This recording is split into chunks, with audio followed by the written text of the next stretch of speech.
అతని మూలముగా ఎవరు ఇతను? బాప్తిస్మం ఇచ్చు యోహాను. జకర్యా ఎలిజబెతులకు వృద్ధాప్యమందు పుట్టిన కుమారుడు బాప్తిస్మం ఇచ్చు ఈ యోహాను.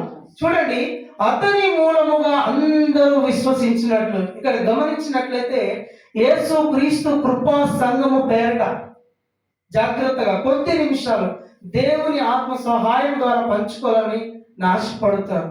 యేసు క్రీస్తు కృపా సంఘం యొక్క సహవాసము ద్వారా, సేవకుని ద్వారా మనం అందరూ ఏమంట సేవకునిలో నుండి ప్రకాశిస్తున్న దేవుని వాక్యపు వెలుగులో మనం జీవిస్తున్నామంట. హల్లెలూయా. చూడండి, అతని మూలంగా అందరూ విశ్వసించినట్లు అతడు ఆ వెలుగును గురించి సాక్ష్యం ఇచ్చుటకు సాక్షిగా వచ్చెను. నిజంగా మన కోసం ఏర్పరచబడిన దైవజనులు వంశయ్య గారు నిజంగా అక్కడక్కడ ప్రార్థన చేస్తున్నప్పుడు, గురుకూటలో పాల్గొన్నప్పుడు, ఆరాధన జరిగిస్తున్నప్పుడు నిజంగా దేవుని కొరకు ఒక సాక్షిగా ఇప్పుడు ప్రార్థన చేసి ఉన్నారు దైవజనులు. నిజంగా ప్రభు, అనేక మందికి నన్ను ఈ విధంగా నిలిపి ఉన్నావు, నీ సాక్షిగా నన్ను బ్రతికించి ఉన్నావు. ఎన్నో ఒడిదుడుకుల మధ్య, ఈ సమాజంలో ఎన్నో వేదనల మధ్య, ఎన్నో ఇబ్బందుల సమస్యల మధ్య నీ వాక్యమైన నీ వెలుగును, పరిశుద్ధాత్మ దేవుడు అయిన నీ వెలుగును, ఆ నిజ దేవుని యథార్థమైన ఆరాధనను నా మనసులో నింపి దైవికమైన ప్రేమతో నీ వెలుగును ప్రకటించుటకు నన్ను సాక్షిగా నిలిపాడని దైవజనుడు అన్నట్టుగా ఇక్కడ బాప్తిస్మం ఇచ్చే యోహాను అంటున్నాడు.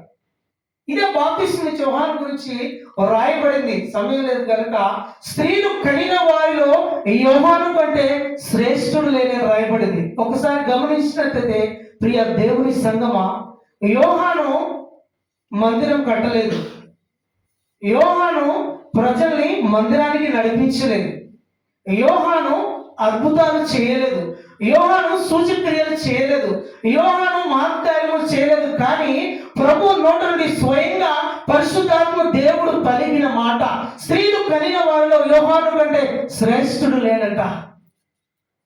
ఈరోజు యేసు క్రీస్తు కృప సంఘంలో అడుగు పెట్టిన నీవు నేను ఆ రీతిగా ప్రభు నోటి ద్వారా ఆ యొక్క ఆశీర్వచనము పలికే వారంగా ఉండాలి. యోహాను గారట ఆ వెలుగు గురించి ప్రకటించుకు సాక్షిగా వచ్చాడట.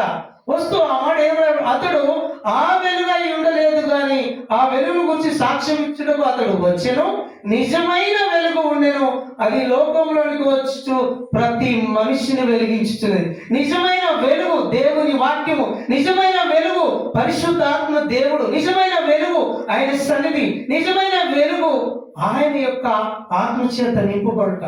వీటి ద్వారానే లోకము వెలిగించబడుతుంది. వీటి ద్వారానే మనిషి హృదయంలో కలిగి ఉన్న ప్రతి పాపాన్ని, ప్రతి చీకటి కోణాన్ని ఆ వెలుగైన యేసు క్రీస్తు ప్రభుల వారు తుడిచివేయటకు ఈ రాత్రికాల సమయంలో ఆయన నీ కొరకు సిద్ధముగా ఉన్నాడు. చూడండి, 10వ వచనం ఏమంటాడే?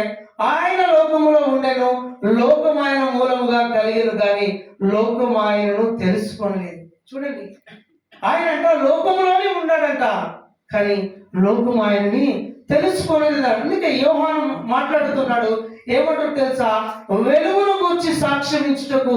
గమనించండి, ఆ రోజులలో ఆ ప్రాంతంలో అంట, ఆ దేశంలో అంట, ఆ యోహాను గారంట అక్కడ యోర్దాను నదిలో బాప్తిస్మం ఇచ్చినప్పుడు సర్ప సంతానమా రాబో ఉగ్రతను తప్పించుటకు ఎవరు లేరు కనుక బాప్తిస్మం పొందారు. మారు మనస్సు నిమిత్తమే బాప్తిస్మం ఇచ్చాడంట యోహాను.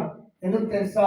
యేసు క్రీస్తు ప్రభు ఆత్మ దాహం ఏంటంటే అనేక ఆత్మలను రక్షణ పొందిన నీవు నేను దేవుని సన్నిధికి నడిపించాలి. దేవుడు నీకు ఇచ్చిన తలాంతము పాట ద్వారా కానీ, ఆరాధన ద్వారా కానీ, వాక్యము ద్వారా కానీ, ప్రార్థన ద్వారా కానీ దేవుడు వెలుగైన ఆ దేవుని సాక్షిగా నీవు నేను బ్రతుకుతూ ఆ సర్వోన్నతుడైన వాక్యపు వెలుగులోకి అనేకులు మనం నడిపించాలి. ఆ వెలుగును గురించి సాక్ష్యం ఇచ్చి ఉన్నాడంట. అతని వెలుగులో అనేక మంది ప్రజలు జీవించుటకు ఇష్టపడ్డారట. యోహాను గారు వెలుగులో, యోహాను గారి ప్రవర్తన చూసి, యోహాను గారి ప్రార్థన చూసి, యోహాను గారు ప్రభు మార్గము సరళము చేస్తున్న ఆ త్రోవలో అంట యోహానును బట్టి అనేక మంది సంతోషించారట. చరిత్ర చెప్తుంది, యోహానును బట్టి అందరూ ఆనందించారట. ఎందుకంటే ప్రభు మార్గము సరళం చేసిన వ్యక్తి ఆయన. చూడండి, వాక్యం ఉంటున్న స్నేహితుడా, దేవుని వాక్యం సెలవిస్తుంది, అనుక్ష